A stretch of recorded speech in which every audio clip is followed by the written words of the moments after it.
Halo teman-teman, salam sehat selalu untuk kita semua, salam sejahtera dengan saya Bung Ropan. Dan kita berbicara tentang keberhasilan tim nasional Indonesia U23 yang lolos menciptakan sejarah pertama kali sejak Piala Asia U23 berlangsung pada 2013. Indonesia selama ini tidak pernah lolos dari kualifikasi, dan inilah sejarah yang terjadi di Stadion Manahan Solo. Di bawah Shin Tae-yong, pelatih asal Korea ini, kita tampil luar biasa menjadi juara grup K. Menang 2 kali atas China Taipei 9-0 dan terakhir atas Turkmenistan dengan 2-0. Ini suatu hal yang sangat baik. Kenapa? Karena Turkmenistan adalah tim yang pada tahun kemarin di Piala Asia mereka sempat melaju sampai ke babak perempat final setelah mengalahkan Iran.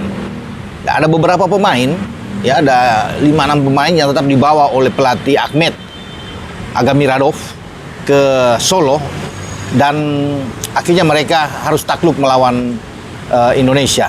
Kalau bisa dilihat dari pertandingan kemarin, memang ini milik kita.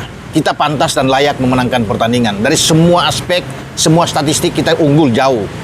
Bahkan 71% penguasaan bola itu sangat tinggi dibandingkan 29% yang ada di Turkmenistan. Turkmenistan sendiri hanya mendapatkan 1 on target dari 3 percobaan menembak mereka. Kita banyak sekali ya, kalau bicara dengan on target, lebih dari 6 on target yang kita dapat sepanjang pertandingan. Ya, dengan tembakan juga lebih dari 10 tembakan yang kita bombardir ke gawang Turkmenistan.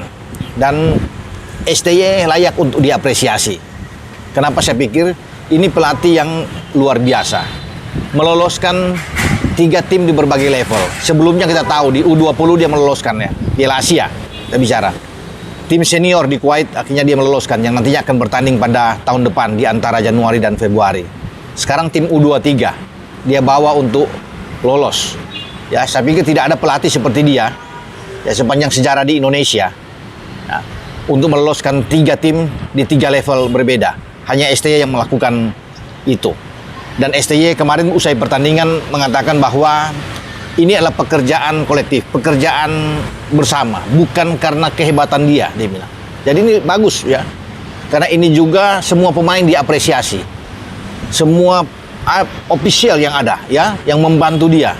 Kalau tidak ada kerjasama yang baik, tidak mungkin akan terjadi sesuatu yang berhasil. Anak-anak sudah bekerja dengan keras, latihan yang bagus, mengikuti semua kemauan, keinginan yang dia mau, dan semua berjalan dengan baik, berjalan dengan mulus di laga baik melawan China Taipei maupun melawan Turkmenistan. Dan pelatih Turkmenistan juga Ahmet ya Agamiradov juga mengakui bahwa Indonesia tim yang baik ya. Dia secara khusus juga sekali lagi mengatakan bahwa beruntung Indonesia punya pelatih seperti STY. Ya, kenapa? Karena ini pelatih yang sudah membentuk tim bagus sekali, sudah 3 tahun berada di Indonesia, dan Indonesia memiliki pemain-pemain bertalenta, pemain muda yang bagus, ya, yang bisa punya skill, kemampuan yang baik, dan banyak juga bermain di luar, ya, seperti Marcelino Ferdinandi Deinze, Elkan Bagot di Ipswich, ya, Ivar Jenner, ada Rafael Struijk, Ado, dan juga di Utrecht. Jadi ini lengkap pemain-pemain kita, dan dia banyak menyoroti bahwa dengan pemain-pemain yang lebih dari 6 pemain berada di tim nasional, bahkan ada 8 pemain yang bermain di U23 sekarang berada di tim nasional, ini luar biasa yang tidak ada di negaranya, di Turkmenistan. Tapi Indonesia memiliki itu, dan ini hal yang bagus yang dia tujukan kepada Shin Tae-yong. Nah, bagaimana dengan respon atau reaksi dari federasi? Dalam hal ini Ketua Umum Erick Thohir. Erick Thohir menyambut dengan baik. Sangat luar biasa di mata Erick penampilan dari tim Indonesia. Dan Erick mengatakan, ya kemarin, ini kemenangan demi kemenangan itu harus dijaga. Tradisi ini yang perlu dijaga. Ya, ini sudah pada track yang bagus. Jadi kita harus konsisten.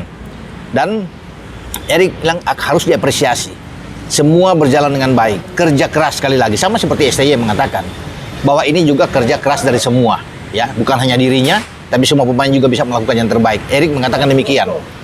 Nah, federasi dalam hal ini tentunya harus mengapresiasi juga. Dan Erick sudah menjanjikan ada bonus terhadap para pemain tim nasional kita, tim U23 kita. Dan ini pasti akan direalisasikan ya ketika kembali selesai U23 ini. Dan tentunya akan dipikirkan. Soal nominal berapa itu tidak disebutkan, tapi pasti ada. Ya karena anak-anak sudah melakukan ya pekerjaan mereka ya dengan tuntas, dan ini menjadi sebuah kebanggaan tentunya bagi negara, ya bagi Indonesia, bagi pencinta sepak bola, bagi netizen yang menggemar sepak bola nasional di berbagai level. Ya kemarin kita sudah sukses di FIFA Matchday menghadapi Turkmenistan Senior di Gelora Bung Tomo Surabaya. Dilanjutkan di Solo, kita sukses di U23. Makanya kemarin Erik itu sumringah, berbunga-bunga ya. Kalau melihat dari raut muka Erick Thohir ketika mendampingi Pak Presiden, ya Pak Jokowi yang berada di tribun di Stadion Manahan Solo. Nah sekarang tinggal bagaimana mempersiapkan tim ini dengan sebaik mungkin ketika kita harus menuju ke Qatar. Karena dua tim ini akan ke Qatar ya. Pada bulan Januari sampai Februari tahun depan tim senior yang akan menuju Qatar, dan tim U23 kita nantinya juga akan menuju Qatar pada bulan April dan Mei. Nah, sebagian besar dari pemain-pemain yang ada di U23 kemarin itu akan bermain di Qatar di tim senior. Jadi ini yang bilang luar biasa bahwa bisa dicatat ya, selain ada Hernando Ari di bawah Mistar, ya kemudian ada Rizky Ridho, kapten kesebelasan U23, Elkan Bagot, ada Pratama Arhan, kemudian ada Marcelino Ferdinand, ada Ivar Yaner, Rafael Struik, dan juga Witan Sulaiman. Ada 8. Bukan tidak mungkin dari tim U23 ini STY juga akan mengambil ya beberapa pemain akan bermain di tim senior. Ya, katakan Rio Fahmi. Kemarin Rio Fahmi bagus. Kalau menurut saya lihat, wah, tampil oke, sangat percaya diri. Makanya dia selalu dipertahankan oleh STY yang bermain di sisi flank kanan. Ya, tentunya Pratama ada di kiri. Nah, dia bukan tidak mungkin dia akan diambil juga untuk masuk. Arkan Fikri juga punya potensi besar untuk bisa masuk ke tim nasional. Ya, di samping juga ada Ramadan Sananta.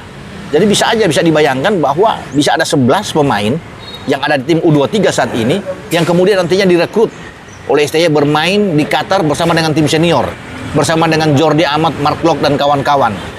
Nah, ini yang menjadi bangga ya buat kita semua, bahwa kita punya tim nasional yang oke. Saat ini sangat mewah. Jantungnya ya para pemain saat ini itu ada di tim U23 ya untuk bisa bermain di tim senior ya. Jadi sekali lagi selamat atas keberhasilan tim U23 kita. Dengan saya Bung Ropan masih berada di Kota Solo dan segera akan kembali ke Jakarta seiring dengan usai kemarin laga Indonesia melawan Turkmenistan. Sampai di sini. Terima kasih buat teman-teman semua yang sudah mensubscribe channel YouTube Bung Ropan, karena tanpa bantuan Anda juga channel saya tidak akan berkembang dengan baik. Dan saya akan memberikan informasi-informasi terbaik seputar sepak bola Indonesia untuk Anda semua. Ciao.